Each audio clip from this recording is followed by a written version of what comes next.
मैं जब यहां आया था, मैं देख रहा था चित्तौड़गढ़ के दुर्ग में जाकर के, जौहर भूमि को नमन करके, मां कालिका के मंदिर में दर्शन करके मैं विभूत भी था।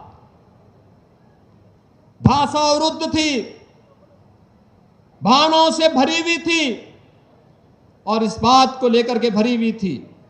मुझे उस समय याद आ रही थी उत्तर प्रदेश के एक हिंदी साहित्य के महान साहित्य कीर्ति रखने वाले हल्दी घाटी के रचयिता श्याम नारायण पांडे की मुझे पंक्तियां याद आ रही थी। मैं देख रहा था उनकी पंक्तियां हल्दी घाटी में, मुझे बहुत उसके साथ कर रही थी।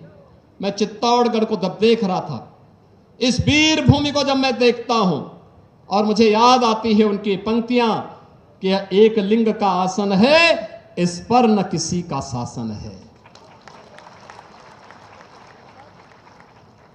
याद करिए ना, आज खिलजी वंश को कोई जानने वाला नहीं है। बाबर और औरंगजेब का, अकबर की खानदान का कहीं अता पता नहीं है। याद करिए, खिलजी के नाम पर भारत के अंदर कोई नमूना दिखाई देता है क्या?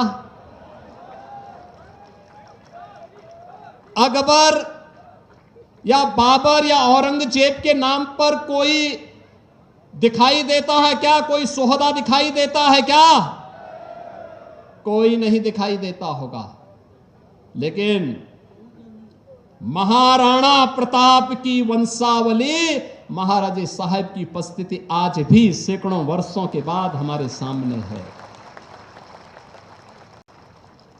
वीरांगना पद्मिनी की वंशावली हमारे सामने है, वीर हमीर की वंशावली हमारे सामने है। और इसीलिए तो हमने कहा कि एक लिंग का आसन है, इस पर न किसी का शासन है।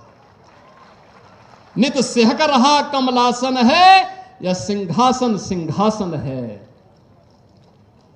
यह सम्मानित अधिराजों से, अर्चित राज समाजों से इसके पदरज पोछे जाते, भूपों के सिर के ताजों से।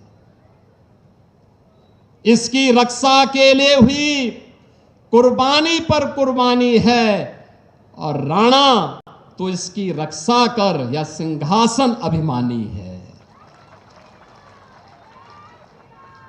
बहनों और भाइयों, आज का ये स्मृति दिवस हमें एक लिंग के शासन के प्रति उस नमन को व्यक्त करने का एक अवसर दे रहा है, जिसको आज जौहर स्मृति संस्थान ने 1982 से लगातार, याद करिए, 1303 से लेकर के कई बार जौहर पर जौहर व्रत का यहां पर धारण करने का कार्य यहां की वीर माताओं के द्वारा, वीरांगनाओं के द्वारा लिया जाता रहा।